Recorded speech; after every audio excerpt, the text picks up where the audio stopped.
Welcome to Let's Talk Development Football, where future stars and leaders of the game connect. Whether a player, a coach, or a club owner, we are coming to you to talk all things development football. Silana ke babukeli bethu eSandton, Mercedes-Benz, sijoyinwe umpho kaMvelase, welcome to our show, sir. Thank you. Babukeli bethu umpho udlala ku-TS Galaxy. Mawubukela i-TS Galaxy uzolibona irasta. Bathi ukukhiya kwerasta kuyangisolisa. Hayi maselikhiya leli kuyazwakala. Mpho ijeni yakhe iqala kuphi wena njengomdlali? I started ibhola lami from the streets eSoweto APJ Stars. That's where I was developed. Then ngaya kuma Silver Stars. Then when coming to professional setup, ngaqala ku Chippa United. Yes. After Chippa United, I was signed by Orlando Pirates. From Orlando Pirates, then I joined Polokwane City to Marumo to TS Galaxy. A well-covered player, umpho kaMvelase. Mpho kubaluleke ngani ukuthi umntwana liqale sasemncane ibhola? Ngoba i-development ibalulekile ebholeni lase South Africa. Kubaluleke ngani ukuthi umntwana aqale ibhola esasemncane kuma well-structured leagues nakhona? Yeah, I'll start first ngalento ukuthi ama development our developments manje they are numbered, so it's very important ukuthi ingane iqale from the development setup, because going forward nokuya ku professional setup there are so many things that you learn. Yeah, and sometimes you don't have time to learn because you should have learned ama development and all that. So I'll encourage most of my young players to start first, to be developed first instead of umuntu afune ukuphumelela nje. Yes, they do abanye baphumelele, and not everyone will do that. So the development is the way to go. Very much important. Siyabonga kakhulu umpho kaMvelase.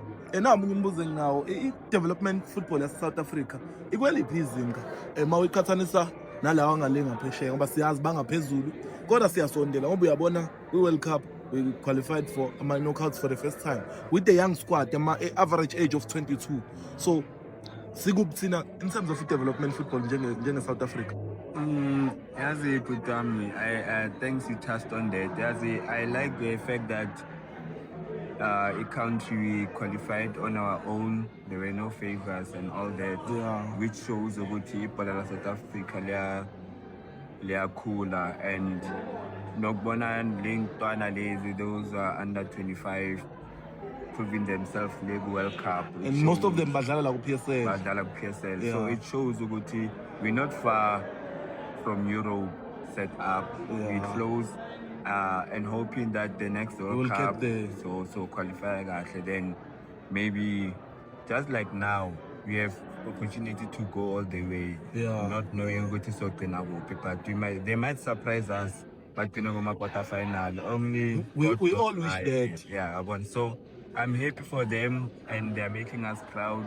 Nathi mabasibona ama footballers, we are also included in the squad list sihambile because sidlala ibhola South Africa. So I'm very glad ukuthi amajita bavaye grand ngala. Siyabonga kakhulu umfo kaMvelase. Yiphi motivation ongayinika intwana esemakasi? Siyababona nabo umdusi nabo la omfundo okuyibona abantu esithi intwana isanda kuphumelela. Yiphi imotivation ongayinika intwana esemakasi obhuqwini which wants to reach the level omntu wasebeyirichile? Yeah, motivation engayinika amajita lentwana esikhulekazi is that stay away from streets, Butwang. Most vele my townships, that's where whether the talent is built or break, more they are involved with you understand. So I like to say they must just focus scholar, that's their first priority. I want like they must focus upon scholar yiso isicalayo, so that noma umuntu aphukile inyawo then there's something to go back on. So I like to say bona good luck to everyone who othanda ukuya kule journey football. It's not easy, but if you believe in yourself you'll make it. Siyabonga kakhulu mfoka Mvelase, amazwi amahle osiphe wona. Let's Talk Development Football. Ningakhohlwa to follow us ku TikTok, ni subscribe na ku YouTube. Let's Talk Development Football. Siza ngomlilo. #Mercedes Benz. Sila sikhona. Motors Mercedes. Danke. Danke.